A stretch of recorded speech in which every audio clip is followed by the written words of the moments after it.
Setelah resolusi jihad tanggal 22 Oktober, 4 hari kemudian pecah pertempuran tanggal 26 Oktober, di mana Inggris di daerah Ngampel sana diserang penduduk.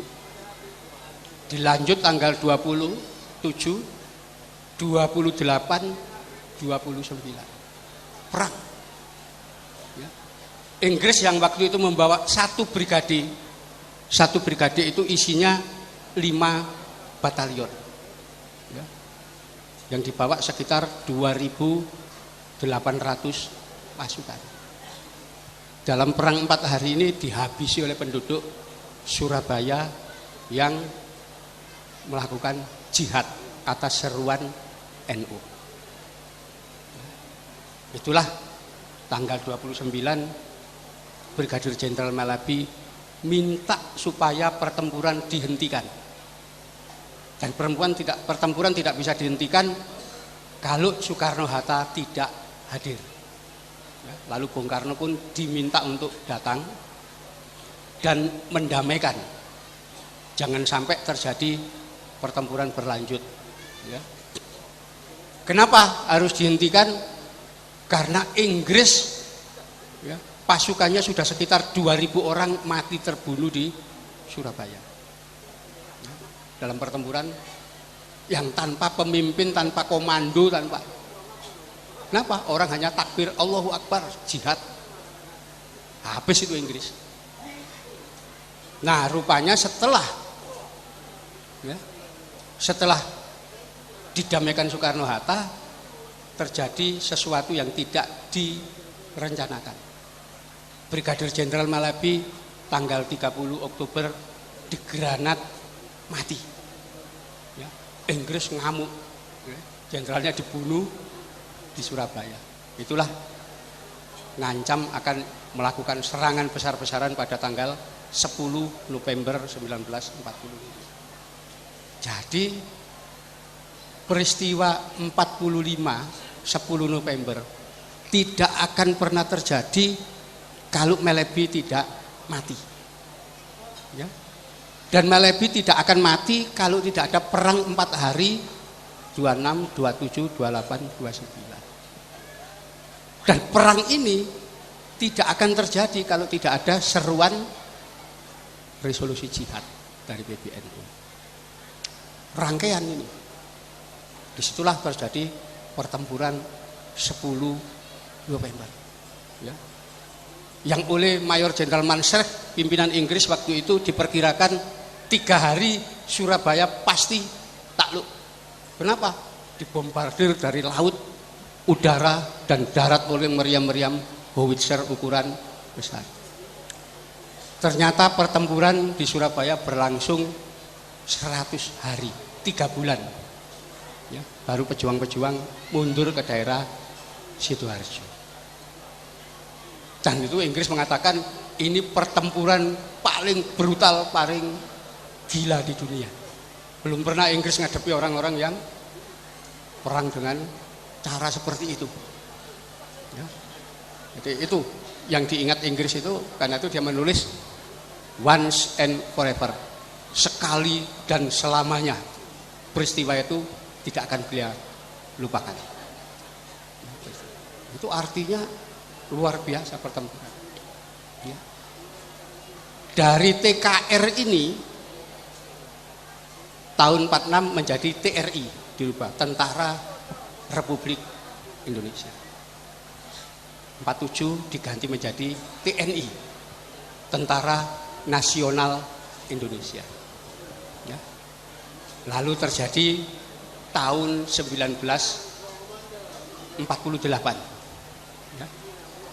Ini sebuah peristiwa yang sangat, ya, harus diketahui, ya, oleh kalangan umat Islam, karena selama ini disembunyikan.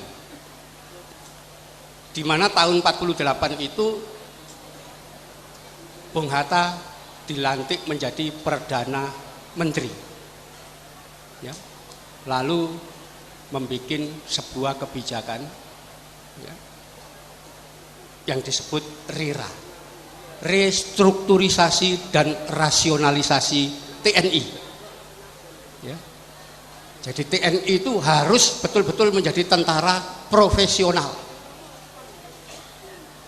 Ya.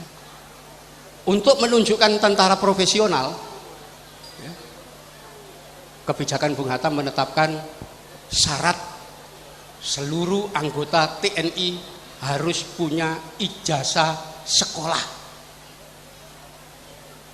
Disitulah, ya, kekuatan santri rontok.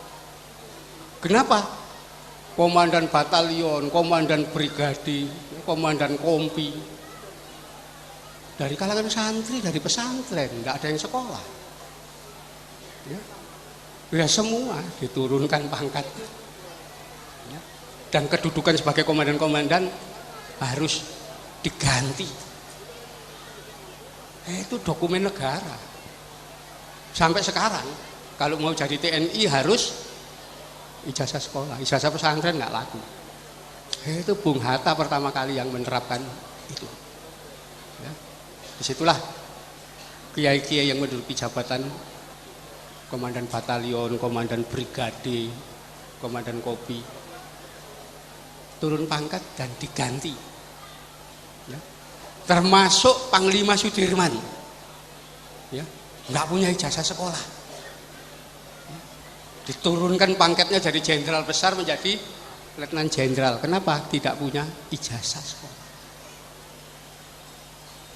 Kedudukan komandan-komandan, komandan brigade, komandan batalion, komandan kompi ditinggal oleh orang yang lulusan pondok. Diganti kader-kader kenil bekas tentaranya Belanda yang memang punya ijazah sekolah. Sejak itulah TNI lepas dari kalangan santri. Ya.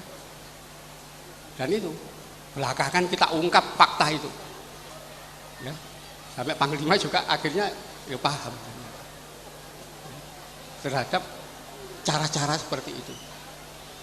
Karena itu diadakanlah Hari Santri untuk mengakui bahwa yang berjasa, ya, membentuk negara ini sampai mempertahankan Indonesia itu adalah kalangan santri aslinya. Kenapa? Sejak diproklamasikan 17 Agustus 45 dan negara Republik Indonesia, ya, dimaklumkan tanggal 18 Agustus 1945. Negara-negara di luar tidak ada yang ngakui karena dianggap Republik Indonesia boneka bikinan Jepang. Tapi setelah pertempuran 4 hari 26, 27, 28, 29 Oktober yang dilanjut pertempuran 10 November, dunia jadi tahu ternyata Republik Indonesia didukung oleh rakyat. Kenapa? Itu perang, bukti bahwa rakyat mendukung, bahwa negara ini didukung oleh rakyat. Dan mayoritas penduduk Indonesia adalah umat Islam. Ternyata resolusi jihad itu menunjukkan bukti bahwa negara ini adalah negara yang dikehendaki oleh rakyat Indonesia yang mayoritas beragama Islam. Kita bisa lihat sejarah. Setelah pertempuran 10 November itu pengakuan datang dari mana-mana. India ngakui Indonesia, Mesir ngakui Indonesia, Australia aja ngakui, ya. Itu nanti seluruh. Itu setelah peristiwa pertempuran 10 November. Sebelum itu nggak ada negara yang mau ngakui karena dianggap bikinan Jepang. Tapi setelah peristiwa 10 November, itu artinya kalangan pesantren sebetulnya yang punya peran besar mempertahankan negara ini, ya. Karena itu isi resolusi jihad sudah jelas.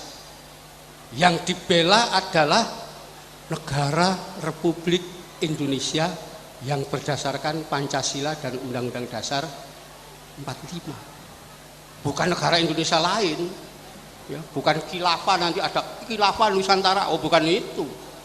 Kenapa? Waktu itu yang ada hanya Republik Indonesia yang berdasar Pancasila dan Undang-Undang Dasar 45. Saya kira semangat itu, dan ini TNI rupanya sudah paham itu. Karena itu mereka ngakui betapa pentingnya peran kalangan santri. Karena sepanjang Indonesia dibentuk sampai saat ini tidak ada ya, pengkhianatan yang dilakukan orang dari kalangan pesantren. Enggak pernah ada pemberontakan dari pesantren, enggak ada. Semua pemberontak itu dari golongan lulusan sekolah. Ya, nanti kita lihat pemberontakan tahun 48, tahun 52, tahun 57, ya, sampai tahun 65, semua. Sampai proses reformasi, itu orang-orang sekolahan semua yang ngacu negara ini. Yang dari pesantren tidak ada. Dan itu kita tanamkan kepada kalangan PNI bahwa ini loh peran pesantren. Agar negara ini tetap lestari, karena itu pesantren harus diakui. Ya. Itulah kenapa akhirnya diakui Hari Santri yang didasarkan pada resolusi jihad tahun 22 Oktober tahun 1945. Ya, artinya ya memang faktanya harus diakui semua jasa orang Islam. Dan lantaran itu seluruh penduduk Indonesia sampai sekarang tetap beragama Islam, tidak berubah seperti Filipina. Ya. Kenapa? Ya, karena Filipina tidak ada tradisi perlawanan seperti di Indonesia. Ya. Saya kira itu ya, mudah-mudahan dengan semangat ini kita tetap meneguhkan ya, kecintaan kita, keyakinan kita terhadap negara kesatuan Republik Indonesia yang berdasarkan Pancasila dan Undang-Undang Dasar 45, karena itu adalah hasil olah para ulama dari pesantren masa lampau. Sekian, wallahumma a'lam bishawab. Assalamualaikum warahmatullahi wabarakatuh.